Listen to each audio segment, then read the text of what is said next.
Seperti apa sih sesungguhnya Saipul Jamil itu selama ini, baik dari tingkah laku. Mendapatkan sumber itu hanya dari berita-berita yang dia cari-cari, yang dia juga sendiri meragukan kebenarannya.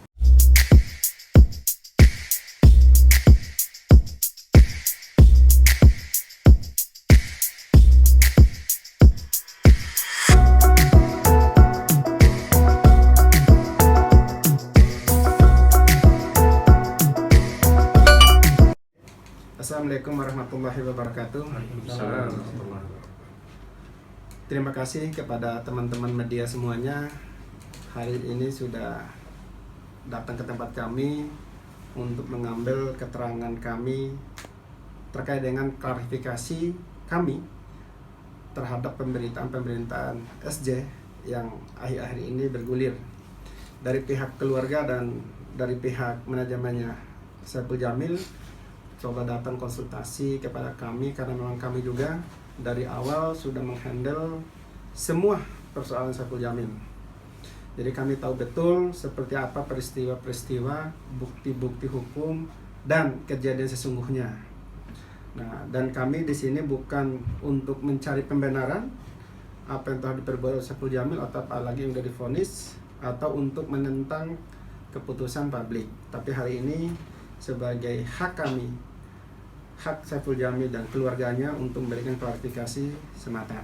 Ya, terkait dengan itu di sini ada kakaknya Saipul Jamil dan dari pihak manajemennya mencoba seperti apa sih sesungguhnya Saipul Jamil itu selama ini, baik dari tingkah laku dan perbuatannya itu karena apa? Apakah benar Saipul Jamil itu dikategorikan sebagai pedofil, predator dan sejenisnya? Gitu. Nanti akan kami klarifikasi satu persatu. Semoga para pemirsa di rumah, para penonton atau penikmat YouTuber ataupun media, teman-teman media dapat memberikan berita yang benar-benar jelas dari kami. Ya. Nah, kalau disangkakan sebagai pedofil dan predator itu, apakah memang sudah ada keputusan yang resmi dari pengadilan itu atau seperti apa? Ya. Kami mencoba mengklarifikasi terhadap perkara yang kami tangani pada saat itu, tapi bukan untuk membenarkan perbuatan Saipul Jamil. Ya, harus digarisbawahi bahwa kalau dikatakan sebagai pedofil atau predator, sesungguhnya itu sangat bertolak belakang dengan putusan pengadilan. Kenapa kami katakan seperti itu? Kalau kami bisa merinci, seandainya kami bisa menjelaskan, diberikan ruang dan waktu untuk menjelaskan siapa sebenarnya korban, apa yang dilakukan oleh Saipul Jamil, maka kami akan melakukan itu. Tetapi dalam waktu ini kami mencoba memanfaatkan bahwa di dalam putusan pengadilan sampai dengan pengadilan tinggi itu memang Saipul Jamil melanggar Undang-Undang Perlindungan Anak. Tetapi tidak semua pelanggar Undang-Undang Perlindungan Anak itu dikategorikan sebagai pedofil dan predator. Karena kalau kita mengutip beberapa keterangan ahli, ya, keterangan para spesialis yang berkembang hari ini, ya memang Saipul Jamil bukan kategori pedofil dan predator. Makanya kami mohon maaf kepada teman-teman atau siapapun yang coba menggulirkan secara intens dan masif terkait dengan Saipul Jamil dilabel dengan pedofil dan predator, berhenti untuk itu. Karena itu ya kami tidak akan bisa berbuat apa-apa, tapi itu Anda semuanya akan mendapatkan ganjaran dan hukuman dari Allah Subhanahu wa taala. Artinya Bang Ipul sudah menjalani ya Bang proses hukum itu ya Bang? Semua orang yang bersalah di depan hukum dan hakim memiliki hak ya untuk memberikan penilaian terhadap kesalahan itu dengan ganjaran hukuman. Ada ganjaran hukuman minimal dan ada ganjaran hukum maksimal. Hakim tidak pernah memutus berdasarkan pada keinginan publik, tapi berdasarkan apa yang menjadi perintah hukum material. Sehingga Saipul Jamil telah divonis bersalah atas perbuatannya dan oleh institusi negara, dalam hal ini Lapas, Lembaga Pemasyarakatan, sebagai amanat undang-undang untuk melakukan 3 hal: pembinaan, pengawasan, dan pengayoman terhadap warga binaan itu udah melakukan tugasnya dengan baik gitu. Nah, dalam hal ini apabila kita mengatakan bahwa harus Saiful Jamil harus kasih sanksi lagi setelah menjalani hukuman, artinya melawan kehendak undang-undang. Karena undang-undang sudah mengamankan kepada lapas lembaga pemasyarakatan untuk melakukan pembinaan. Dan hari ini Saiful Jamil udah bebas. Pihak keluarga bersyukur, pihak manajemen juga bersyukur Saiful Jamil keluar nama dan badannya. Bukan hanya namanya doang. Karena banyak juga tahanan keluar hanya namanya doang, badannya udah kaku. Makanya kenapa kemarin ada sedikit sambutan itu sebagai rasa syukur pihak keluarga, bukan masyarakat umum yang melakukan itu. Karena saya juga ada di situ. Rasa syukur, ungkapan terima kasih, Saiful Jamil keluar dalam keadaan sehat walafiat dengan penuh perubahan. Bukan hanya perubahan aja, penuh perubahan. Dan kelakuan hari ini ya memang dilihat sendiri. Beliau ceria dalam istilah bukan senang karena sudah melakukan perbuatan, tapi ceria karena memang Allah masih memberikan kesempatan umur yang panjang untuk bisa berkreasi, untuk bisa akses lagi di bidang karya seni atau bidang seni sesuai dengan kemampuan yang beliau miliki. Artinya keluarga menyayangkan Bang ya ketika adanya pemberitaan seperti itu ya Bang. Nah, pihak keluarga gimana? Ya, Assalamualaikum warahmatullahi wabarakatuh. Ya, dalam kesempatan ini juga saya ingin menjelaskan lagi ya. Mudah-mudahan ada waktunya gitu kan untuk bisa sedikit panjang lebar gitu. Jadi bahwa tuduhan glorifikasi itu gitu sangat tidak mendasar gitu kan. Karena yang kita juga sebelum hari H gitu kan, tanggal 25-nya memang kita pernah press conference ditanya oleh wartawan gitu kan, apa persiapannya keluarga untuk menyambut keluarga Saiful Jamil. Saya sampaikan pada saat itu kita karena melihat kondisinya seperti ini, kondisi dalam keadaan pandemi, orang nggak boleh berkerumun, berkumpul banyak atau apalagi berdesak-desakan, hingga kita ngambil keputusan bahwa yang menjemput itu hanya keluarga inti saja. Dan itu keluarga inti cuma 3 orang sebenarnya. Ya, terus selebihnya ada kerabat, kebetulan ada Pak Kasman, karena memang beliau juga yang dulu dari awal kan yang menangani kasus Bang Ipul, ya ikut ada, terus kemudian ada pengacaranya yang terakhir itu kan Bang Lino, dan kemudian terus sama ada yang anak didiknya di Bintang Pantura cuma 3 orang, dan Kang Asep ya sama itu ya 2 orang, terus sama ini kru vlog sama Ayu Kila dan Indasari. Jadi kalau di YouTube paling banyak itu sekitar 14 orang aja. Dan soal pengalungan gitu kan, pengalungan itu saya katakan lagi dalam kesempatan ini, itu kalung bunga itu titipan dari ibu angkatnya yang bernama Ibu Hesti. Karena beliau pada saat itu sedang mengalami stroke, nggak bisa nyambut, dibilang videonya masih ada tuh, karena saya itu masih lagi siaran langsung gitu kan, bahwa melalui Bang Lino itu menyampaikan kepada saya, Bang Soleh, tolong kalung ini nanti sampaikan ke Bang Ipul. Kalung ini gitu kan adalah merupakan tanda kasih seorang ibu kepada anaknya, yang dimana dia hari ini nggak bisa datang. Jadi kalung ini adalah perwakilan sambutan dia. Ya, jadi bukan kalung menghargai juara olimpiade dan sebagainya, nggak ada dalam pikiran kita.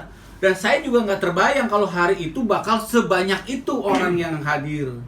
Dan itu pun media, bukan penonton, ya, bukan orang yang kita undang, ya. Kalau mau diundang mungkin bisa lebih penuh dari itu, karena banyak orang-orang yang pernah bersentuhan, yang berhubungan dengan Saiful, yang pernah dibantu, yang pernah dibeliin alat, yang pernah dikasih sumbangan, yang pernah Saiful bersodakoh di situ, yang pernah Saiful berkurban di wilayah itu semua pada konfirmasi ingin datang.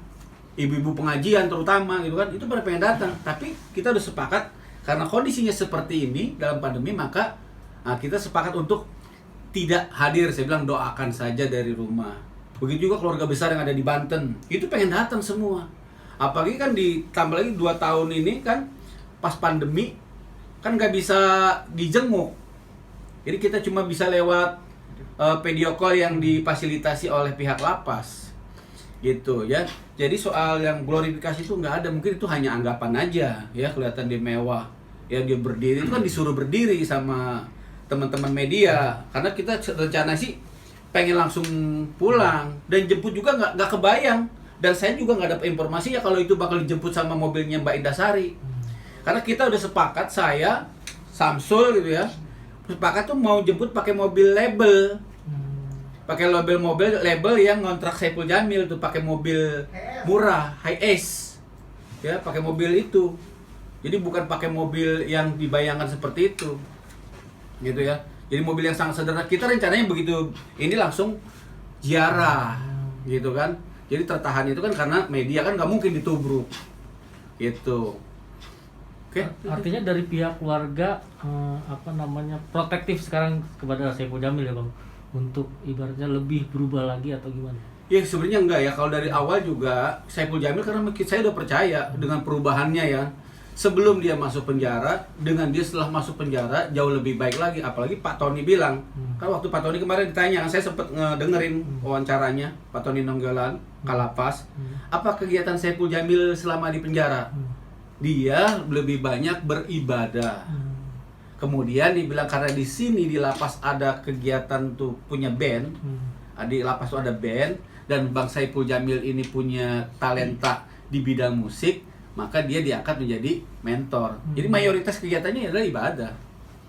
Dan itu juga saya juga tanya juga sama temennya soal dianggap ada penyimpangan itu, saya tanya tuh ada rekamannya, bisa saya kapan-kapan saya kasih tahu. Sama ada namanya Bang Timur. Timur saya nanya, "Bang, abang teman satu kamarnya?" "Iya." Dia bilang, "Iya." Terus, "Bang, nih maaf saya mau tanya, selama abang berhubungan dengan Saipul Jamil, ada nggak tanda-tanda Saipul Jamil itu menyimpang?" "Oh, nggak ada." "Maksudnya ada nggak kelihatan dia tuh sebagai penyuka sesama jenis?" "Oh, nggak ada." "Demi Allah Bang, demi Allah." Dia bilang begitu.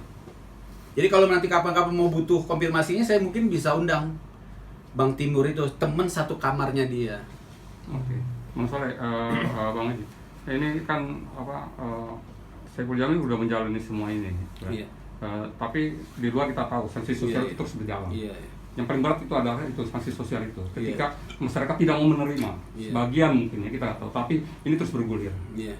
Seperti apa keluarga Iya, menyikapi ini? saya sebenarnya kalau misalnya dengan tuduhan-tuduhan yang lain ya, mungkin kita bisa terima ya. Mungkin dikata penjahat lah, apalah dan sebagainya kita terima. Tapi dengan tuduhan pedofil dan predator inilah kita sangat-sangat tidak menerima. Karena faktanya memang tidak seperti itu, ya. Tidak seperti itu bagaimana? Saya berdasarkan pernyataan dari juga dokter psikologi bahwa sebutan pedofil itu khusus gitu. Itu ada khusus, yaitu penyimpangan seks seseorang gitu, baik laki maupun perempuan, kepada anak ya pra-pubertas, yaitu umur 14 tahun ke bawah. Dan itu pun dikuatkan lagi sama Dr. Riza Indragiri bahwa yang namanya pedofil itu ya untuk klasifikasi yang seperti itu. Di luar itu nggak bisa disebut pedofil. Dan kedua, kalimat predator ini pun juga nggak cocok untuk Saipul Jamil karena peristiwanya baru satu kali.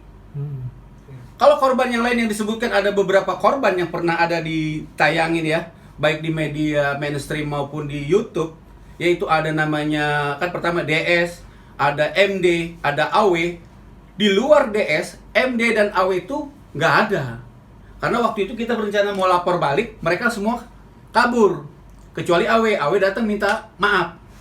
Dia datang, saya pun punya fotonya, saya punya datanya. Kalau suatu saat butuh, mana AW? Kita akan bisa tunjukkan. Jadi, kalau dikatakan itu misalnya korban cuma satu, dan itu DS. Nggak ada MD, nggak ada AW. Gitu. Mengenai sanksi sosial di masyarakat? Ya, itu sangat saya sesalkan ya. Saya sangat sesalkan sekali. Hingga itu tadi, karena banyak masyarakat yang terpengaruh dengan bola yang dilempar nih oleh seseorang awalnya. Kemudian disambut oleh si Pulan. Disambut lagi sehingga bergulir. Yang dengan tuduhan dasarnya adalah pedofil dan predator. Hingga ini sangat meresahkan. Ya, saya juga khawatir kalau misalnya itu termakan, ya, itu termakan oleh seluruh masyarakat. Ini bisa membahayakan keselamatan jiwa Saipul Jamil. Jadi Saipul Jamil bukan lagi cuma dirugikan secara ekonomi, tetapi juga dirugikan secara sosial. dan juga secara Kejiwaan. iya ya bisa. Kalau misalnya itu apalagi yang narasi yang dibangun kan begitu, bagaimana kalau itu adalah anak Anda, kan begitu. Bagaimana dengan perasaan si korban, padahal ini peristiwanya kan sudah lewat, sudah 5 tahun 7 bulan yang lalu. Dan kalau misalnya persoalan Saipul Jamil masuk TV kan tahun 2017 dia juga udah masuk TV waktu ulang tahun ya, ulang Agustusan ya kan.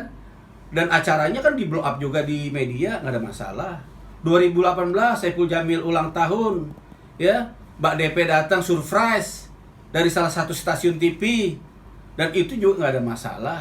Kemudian juga nggak lama Raffi Ahmad and Billy and Friend datang mengadakan acara dan di situ jelas-jelasan konser bersama Saipul Jamil di dalam penjara, itu bukan di luar, di dalam kondisi dia masih terikat kan gitu dengan hukuman, ya kan? Nah, harusnya sekarang begitu dia bebas murni, makanya Pak Kalapas Saipul Jamil itu sudah bebas murni, bukan bebas bersyarat, gitu kan? Jadi dia kalau orang bebas murni, saya pernah tanya juga sama Pak Rusdi Tahir, beliau mantan jaksa tinggi di DKI, beliau juga mantan ketua komisi 3 ya yang membuat regulasi. Di situ bilang Saipul Jamil itu kalau sudah bebas murni, dia berhak mendapatkan gitu kan kesejahteraan atau pekerjaan yang layak bagi dirinya. Jadi nggak boleh lagi dia dikait-kaitkan lagi dengan penjara, dengan masa lalunya. Itu kan sudah dibayar tunai. Itu. Tapi warga berharap apa nih, Bro? Ya saya sih Dari berharap Saipul ya, Jamil juga. semua bisa memaklumi gitu, memahami. Jadi jangan lagi dibangun narasi-narasi yang membangun opini yang nggak jelas gitu kan. Apalagi jangankan misalnya si Z ya, si L, pengacaranya sendiri ya, Pak Osner itu nggak pernah lagi berhubungan lagi dengan si DS itu yang punya hubungan langsung, pengacaranya, lawyernya nggak pernah tahu lagi, nggak ada kontak lagi. Apalagi si Z yang dia juga mendapatkan sumber itu hanya dari berita-berita yang dia cari-cari, yang dia juga sendiri meragukan kebenarannya. Begitu. Bang, ada nggak sih kepengen nggak bikin laporan ya ke polisi bahwa Saipul Jamil ini sangat terjepit setelah keluar, sudah Iya. sudah menjalankan hukuman sebagai apa, balas apa ini ya, Iya, warga ya. Iya. Nah, ada nggak sih karena kan kalau selama terus begini terus Iya. mungkin Merugikan lah. merugikan keluarga juga, Iya. merugikan Saipul Jamil Iya, sendiri. betul.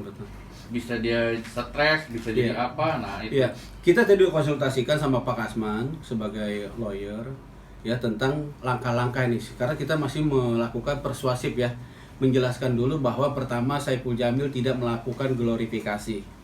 Ya, karena di situ nyatanya Saipul Jamil memang nggak tahu dia akan dijemput seperti apa, dia akan dibawa kemana. Cuman dia pernah menanamkan rasa ingin kalau bebas nanti pengen ziarah ke makam orang tua, kemudian dia pengen ke laut, kemudian dia pengen ziarah lagi ke makam istrinya, kemudian dia nanti juga mau ziarah lagi ke tempat si almarhum Olga, ke almarhumah Jupe. Terus sama dia mau menghadiri, kalau bisa dibilang menghadiri pernikahannya Lesti, waktu itu kan begitu. Selain itu dia nggak pernah tahu dia akan dijemput seperti apa dan dia akan keadaannya seperti apa, dia nggak tahu. Bahkan dia niat, wallahi dia bilang dia niatnya begitu keluar pengen jalan kaki tuh, pengen ke rumahnya pengen jalan kaki, saking mau menikmati kebebasan gitu. Dia pengen jalan kaki, nggak pengen, dia ngebayangin dijemput pakai mobil bagus ya gitu. Tapi Bang, yang tadi saya tanya tuh, Iya. nah terus udah gitu ada nggak keinginan Ada. Komnas Anak Ya. ya minta gimana penjelasan untuk Iya, kita akan saya datangi. dan Kita Komnas rencana HAM. ada datang juga ke Komnas Anak. Kita akan jelaskan di situ ya tentang persepsi yang kurang tepat. Kita akan datangi, kemungkinan juga kita akan datangi KPI dan juga setiap juga kalau memang ini masih terus bergulir, kita akan mengambil langkah-langkah hukum tetap karena Saipul Jamil kan punya hak atas itu. Gitu kan? Kita akan ambil langkah hukum. Tapi sekarang ini kita masih mau klarifikasi aja dulu bahwa persoalan sebenarnya seperti ini. Kalaulah saya misalnya nggak dianggap melanggar hukum, saya siap menunjukkan si korban itu, ya yang dikatakan si korban itulah, ya si DS itu seperti apa, ya dia setelah peristiwa itu dia menikah, ya prawedding tahun 2017, setelah 1 tahun peristiwanya dia menikah, ya terus 2018 prawedding, 2018 dia menikah, 2019 istrinya hamil, 2020 anaknya melahirkan gitu. Dan saya tahu di mana dia tinggal. Kalau lah nggak melanggar gitu ya, saya akan sampaikan, saya beberkan ini pada media gitu. Mungkin abang tahu nggak, Bang ini juga Hasman, mungkin ada pergerakan yang bikin ini apa petisi atau yang membuat Saiful Jamil ini sampai di penjara, ya, sampai kehilangan pekerjaan. Ya. Ya. Ya. Sebenarnya dari pihak keluarga dan manajemen meminta kepada para tokoh, para intelektual, masyarakat yang kami hormati untuk tidak lagi menjudge Saiful Jamil dengan label-label tertentu. Dengan segala hormat, kami di sini memohon dan meminta untuk tidak lagi menggulirkan isu-isu dan petisi-petisi seperti itu. Karena terlepas kita untuk berbicara tentang hak asasi manusia yang melekat sampai dengan Saiful Jamil mati pun masih melekat tentang hak asasi manusianya, kami juga secara sosial memohon kepada masyarakat siapapun itu untuk tidak lagi menggulirkan isu-isu negatif seperti itu. Seperti yang kami sampaikan dari awal, dan keinginan pihak keluarga memang ketika terus dilabeli dengan Saiful Jamil ini secara personal bahwa Saiful Jamil pedofil, seperti pemberitaan-pemberitaan Saiful Jamil predator dan lain-lain, itu sesungguhnya itu tidak benar adanya. Baik berupa putusan hukum, baik berupa fakta-fakta persidangan, maupun peristiwa-peristiwa sesudah beliau bebas. Nah, atas kesalahan-kesalahan itu kan sudah dihukum, udah selesai. Kami mohon semuanya untuk kepada seluruh lapisan masyarakat Indonesia untuk dapat memberikan peluang, kesempatan kepada Saiful Jamil untuk mengukir prestasi lewat kemampuan seninya, seni musiknya. Itu yang kami mohon. Tidak ada lain, dan kami tidak ada maksud dan tujuan tertentu untuk berdebat, menentang, apalagi untuk saling adu argumentasi dengan masyarakat Indonesia dan para tokoh, senior, ahli, dan intelektual yang ada, baik intelektual di bidang anak, baik intelektual di bidang hukum, baik intelektual di bidang sosial dan institusi negara pun. Nah, tetapi seperti disampaikan oleh perwakilan pihak keluarga, tidak menutup kemungkinan juga nantinya kalau memang itu mengarah benar-benar merugikan Saiful Jamil secara personal, melanggar hak asasi manusia Saiful Jamil, langkah-langkah yang terukur, langkah-langkah hukum yang baik untuk membela kepentingan hukum Saiful Jamil nanti akan diambil, gitu. Dari keluarga ini ada merasa kerugian nggak sih? Saiful Jamil ini dicekal di mana? Kalau dari cerita pihak keluarga ya, kalau kerugian udah pasti, baik material apalagi imaterial. Kalau kita menghitung rincian-rincian kerugian secara jelas dan nyata, gitu, akibat dari adanya petisi-petisi seperti itu. Tapi kami juga manusia biasa, tapi kami juga hidup dari ruang lingkup publik. Kami juga mendapatkan segala finansial itu dari konsumsi publik, gitu. Nah, tidak juga kami harus menentang dan melawan semua itu. Petisi silakan, hak publik untuk melakukan petisi, kami tidak akan melarang. Tetapi hal-hal yang baik, hal-hal yang benar-benar berdasarkan hukum. Kalau Saiful Jamil bersalah, ayo buat petisi atas kesalahannya, bukan di luar kesalahannya, gitu. Maksud kami begitu. Kalau memang Saiful Jamil telah melakukan kesalahan, ayo kita buat petisi. Bagaimana pendapat masyarakat? Tapi jangan dikarang-karang Saiful Jamil pedofil, Saiful Jamil predator. Itu kan udah menjasa seseorang melakukan sesuatu yang tidak pernah dia perbuat, baik dari segi definisi dari segi hukum, definisi dari segi ilmu pengetahuan, maupun definisi khusus terkait dengan pedofil dan predator itu. Nah, disinilah kita harus bisa membedakan kedewasaan kita untuk berpikir, kedewasaan kita untuk bisa menilai dan melihat. Tidak harus serta-merta kita menilai seseorang itu berdasarkan asumsi, berdasarkan berita-berita media, ya, atau berdasarkan keterangan-keterangan orang. Memang benar keterangan berita-berita media benar seutuhnya, tetapi tidak bisa konsumsi ditelan mentah-mentah. Karena semuanya ada proses hukum. Kalau nggak ada proses hukum silahkan liar. Tapi ketika udah ada proses hukum, kita hormati hukum dan kita taat hukum, ya udah, orang udah jalani, udah masuk pada lembaga negara yang dipercaya oleh hukum, ya sudah, tidak lagi ada sanksi sosial seharusnya seperti itu. Iya, kalau King Saipul Jamil kan karena memang dia di bidang entertain, dia penyanyi gitu kan, ya dia ingin juga diberikan haknya juga untuk bisa menyanyi kembali ya di tempat yang dia dulu istilahnya dia bernyanyi ya, di stasiun-stasiun TV gitu kan, karena memang disitulah pekerjaannya kan gitu. Sementara ini kan terhalang kan karena tadi kan sebuah opini yang bergulir yang diamini oleh begitu banyak orang walaupun juga tidak mewakili keseluruhan kan.